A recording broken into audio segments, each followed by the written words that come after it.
제가 이제 그런 말씀을 계속 드렸었어요. 특례 상장 이거 큰일 났다라고 제가 말씀드렸는데 2000년도에 우리가 저 벤처 열풍 불었을 때보다 더 많은 특례 상장들 그 심각하다. 그래서 지난주에 방송을 시청하신 우리 이대리 가족 여러분들 계신지 모르겠습니다만 제가 이제 자세하게 이제 설명을 드렸고요. 그래서 오늘은 하나하나 좀 짚어보는 그런 시간 갖도록 하겠습니다. 이런 말이 있어요. 그 인터넷 웹서핑 하다 보니까요. 주식장이 이제 얼마나 이제 엉망이냐면은 우스갯소리가 증권가에서 좀 나놉니다. 이제 우리나라 개인 투자자들이 당신의 최고의 자산이 뭐냐? 그러면 이제 코인을 이제 투자하시는 분은 비트코인입니다라고 이야기하고, 그리고 이제 미국 주식, 서학개미에 투자하는 사람들은 당신의 소중한 자산이 뭡니까? 그러면 엔비디아, 테슬라를 얘기합니다. 그래서 그러면 우리나라 국장, 대한민국 주식을 투자하는 사람들한테 당신의 가장 소중한 자산이 뭡니까? 라고 물어봤더니 건강입니다. 라고 해야 돼요. 건강이라고. 네.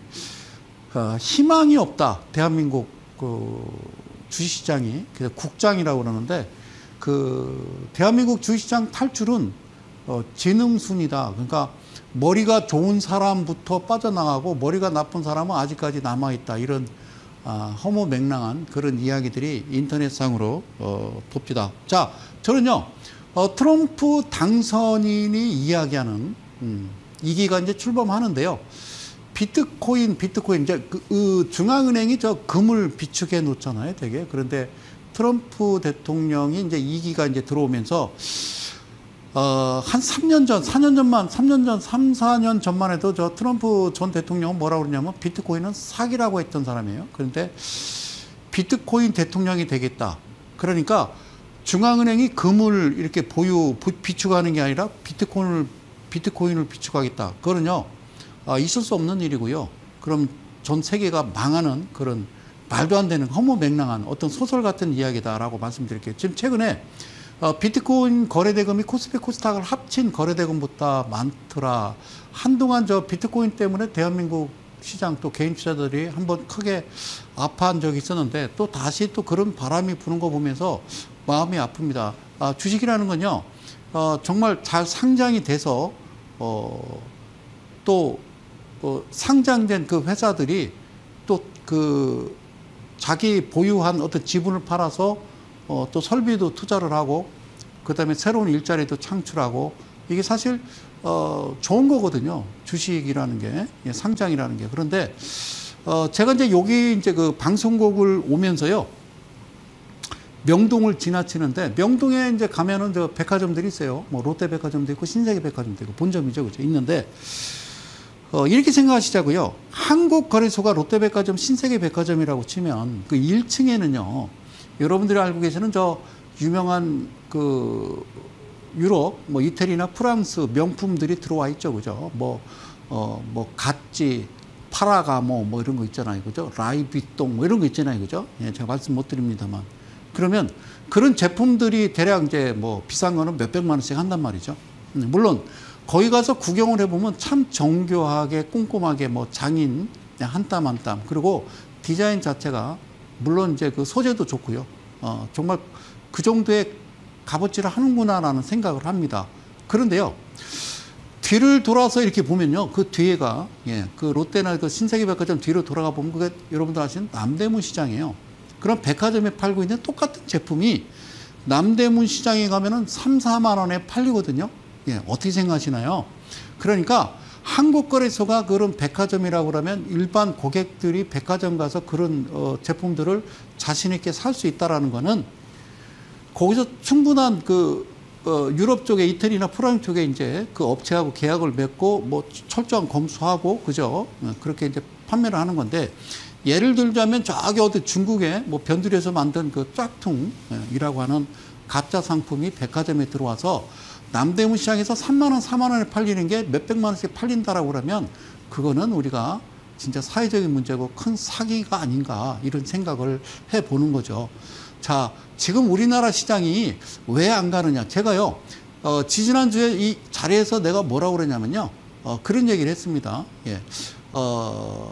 금투세가 이제는 시행을 하든 아니면 유예를 하든 폐지를 하든 이미 늦었다라고 말씀을 드렸어요. 그리고 중요한 리스크가 이제 대통령 선거가 미국 끝났단 말이죠.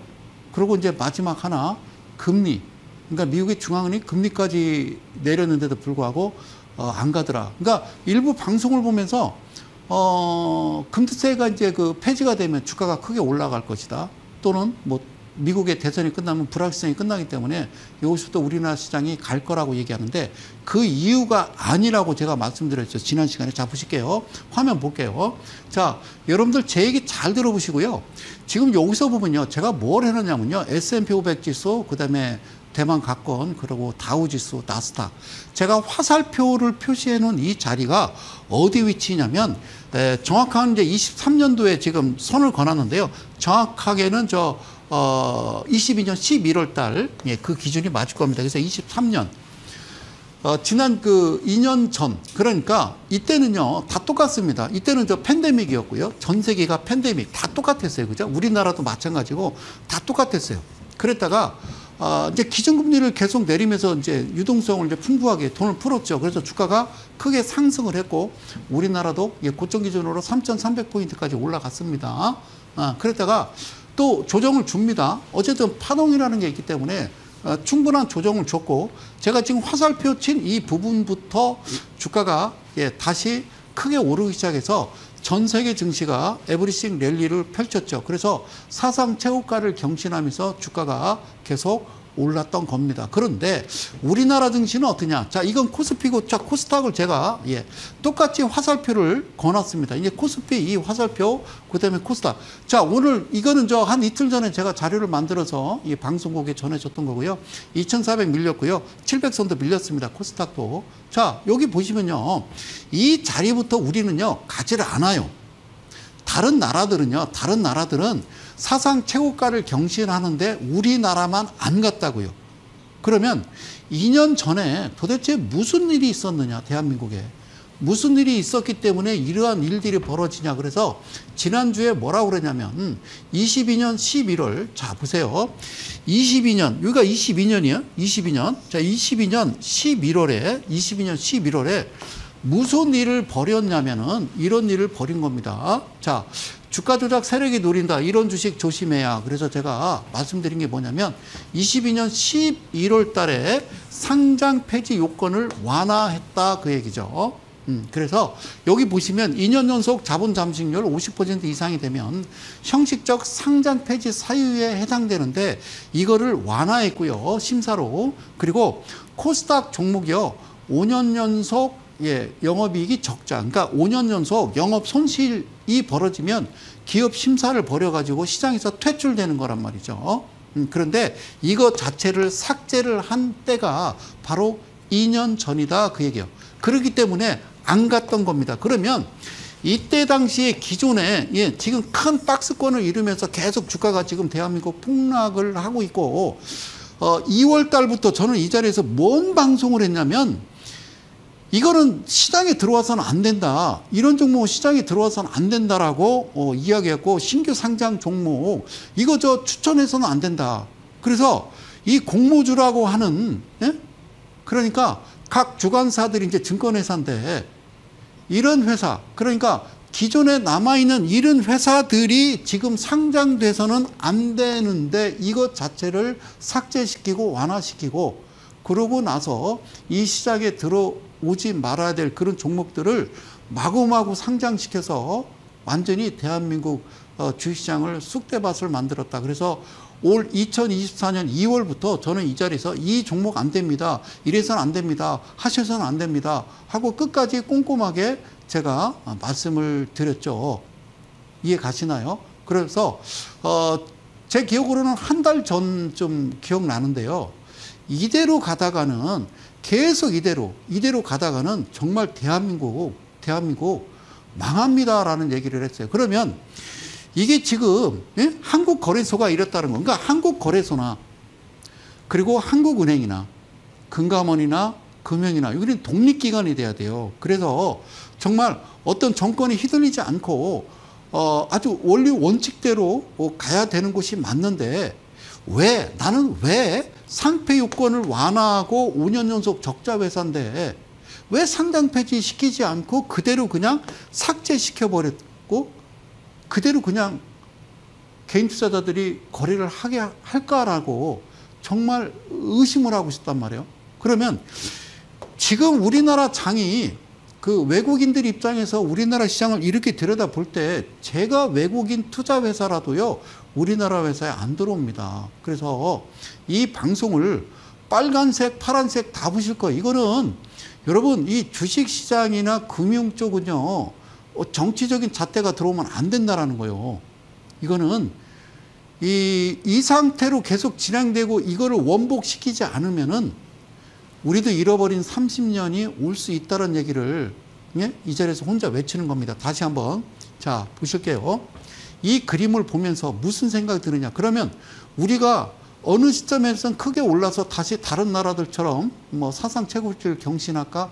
그럴 일은 없다라는 거죠. 원복시켜야 돼요. 그러니까 금투세는 말도 안 되는 얘기일 뿐더러 예? 아까 얘기했던 자본 잠시 50% 되면 상장 폐지시켜야 되고 3년 연속 적자인데 1년 연속 4년 연속 적자가 되면은 예전에는 상장 폐지를 시켰다고요. 그런데 그런 종목들을 특례 상장으로 막 300개 400개씩 들어와서 개인 투자자들이 실제적으로 그 회사 가치가 뭐 500원 1000원도 안 되는 그 회사를 막 4만 원 5만 원에 사게 해서 지금 만원 막 4분의 1 토막 뭐 3분의 1 토막씩 됐단 말이죠. 그럼 그 회사가 결국에는 들어오지 말아야 됐고 지금도 들어와서는 안 되고 그런데도 마구마구 계속 상장을 시키는 한국거래소, 금감원, 금융위 도대체 이 나라 정부는 아니 여당과 야당은 알 거 아니에요. 그런데 이런 얘기를 하는 사람이 한 사람도 없다라는 거죠. 그래서 며칠 전에 그 기사를 보니까 이런 기사가 나왔어요. 일본 중국선 쓸어 담는데 싸도 안 산다.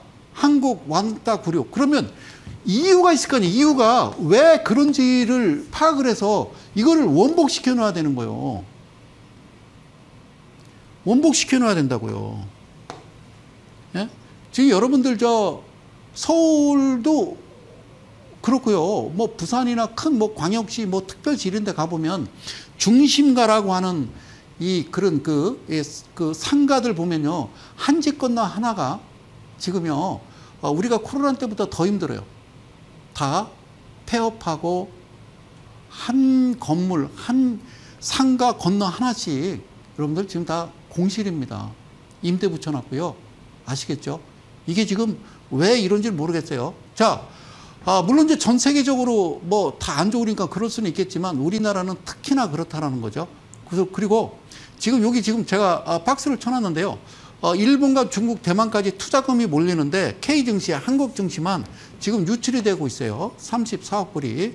그리고 PBR도 0.9배 저평가인데 왜 그러냐라는 거죠. 그죠? 자, 이거를 오늘은 좀 드리고 싶은 얘기가 자 이런 얘기입니다. 지금 뭐 대만, 일본, 중국 다 지금 좋은데 우리나라만 이렇게 돼 있더라. 이게 이제 기사에 나온 겁니다. 예, 그 코리아 마켓 한경 출처 밑에 하단에 제가 표기를 해놨고 예, 여기서 뭐라냐면 10월 한 달간 한국, 일본, 중국, 대만 주요 아시아 국가 가운데 한국에서만 글로벌 펀드의 투자 자금이 유출됐다. 최근에 국내 증시가 얼마나 글로벌 투자자 사이에서 외면받는지를 보여주는 단면이다. 그러면 왜 외면을 받는지를 아셔야 돼요. 물론 수많은 증권방송사들이 수많은 시간대에 모든 이제 어드바이저나 파트너나 어떤 전문가들이 방송을 하면서 이야기를 합니다. 왜 우리나라가 왜 안 가는지에 대해서 뭐 이야기를 하는데 저는 도대체 무슨 말을 하는지를 이해를 못 하겠고 자 보십시오. 국장에 투자하면 우리나라 주식에 투자하면 뒤통수 맞는다. 부정적인 인식이 팽배해진 것도 악재로 자리 잡았고 21년에서 22년 카카오페이 뱅크 그다음에 LG엔솔 쪼개기 상장 자본시장이 소액주주를 보호해주지 않았다는 인식을 심어줬고 어쩌고저쩌고 그리고 이제 문제는 이제 그 불성실 공시법인 지정 건수가 136건 지난해 같은 기간보다 102건 33% 급증했고 이제 금양이 대표적인 사례다라고 얘기했죠. 지난 9월 몽골광산 개발 사업의 판단 오류였다. 올해 영업이익 전망치 1,610억 원에서 13억 원으로 대폭 축소했다. 자, 이거는 2차 전지 관련 쪽은 끝난 거고요. 예. 그래서 뭐라고 나왔느냐. 금양이 최근 과도하게 부풀린 몽골광산 관련 실적 전망을 정정하면서 불성실 공시법인으로 지정받았고 신공장 건설에 차질을 빚고 있으며 이를 이끌었던 삼성 SDI 출신 이향두 사장이 약 1년 6개월 만에 회사를 떠났다. 그래요. 이거 이렇게 시장을 이렇게 만들어서는 안 된다는 말씀을 드리려고 싶은 거예요. 그래서 시장이 어떻게 되는 거냐면 이게 정상이에요. 잘 보세요. 더본 코리아가 이게 이제 백종원 대표가 상장을 시켰습니다. 잘 보세요. 신규 상장은 뭐가 신규 상장인지 제가 말씀을 드릴게요. 자, 더본 코리아 일봉인데요. 자, 일단 64,500원 예, 찍고요. 예, 하단은 41,200원까지 갔었고 최근에 좀 다시 올라서 5만 원대에 자 근접을 하고 있는데 더본 코리아 잘 보세요. 예, 그러니까 저 개인적인 생각은 백종원 씨 같은 분들이 나는 오히려 정치를 하면 더 좋지 않을까라는 생각도 들어봅니다. 자, 이분이 이제 뭐 방송 같은 데서 그죠? 뭐 골목식당이나 이런 데서 정말 많은 센세이션을 일으켰고 다 죽어가는 상가들을 살리고 저는 참 감동을 받았던 예, 그런 친구가 우리 백종원 씨가 아닌가 그런 생각을 듭니다. 그러면 더본 코리아를 재무제표 보면요. 일단 대주지분이 75%고 잘 보세요. 여기 안정성 지표도 괜찮잖아요. 여기서 잘 보세요. 제 얘기 잘 봐요. 자, 이 회사 매출액 영업이익이 예, 매출액 영업이익을 보면은 22년 여기 쭉 자 제가 지금 이게 캡처를 해왔는데 매출액이 점점 늘죠. 1940 2,800억, 4,000억, 4,400억 늘죠. 그리고 영업이익도요 점차적으로 늘죠, 그죠? 그러니까 매출액도 꾸준하게 늘고 영업이익도 꾸준하게 늘어요. 이런 회사가 상장해야 되는 거라니까. 이게 정상이에요. 거래소든 코스닥이든 이런 회사가 들어와야 된다라는 거예요. 이렇게 상장이 돼야 돼요. 그리고 부채 비율도요 점차 줄고요. 유보율도요 늘어요. 4,000%에서 5,000%, 6,000%로. 이게 정상이라고요. 이게 정상적인 회사라고요. 이렇게 상장을 하는 게 정상이고 그래야 이걸 믿고 투자를 하고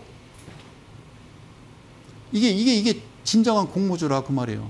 그리고 이 BPS 청산가치도 7,400원에서 9,100원, 11,500원. 자, 분기로 보니까요. 최근에 이제 어디까지 나왔냐면 12,800원까지 나왔어요. 12,800원까지. 뭐가? 청산가치가.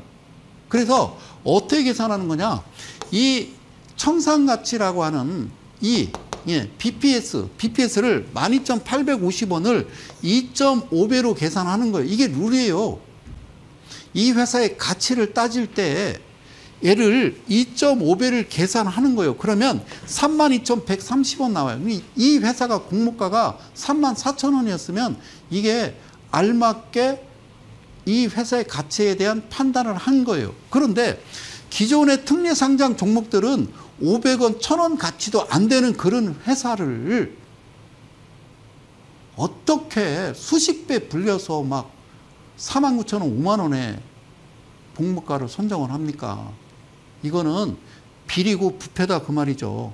그러면 이게 무슨 말이냐? 8만 원은 이 회사가 32,130원에 다시 2.5배를 계산하는 거예요.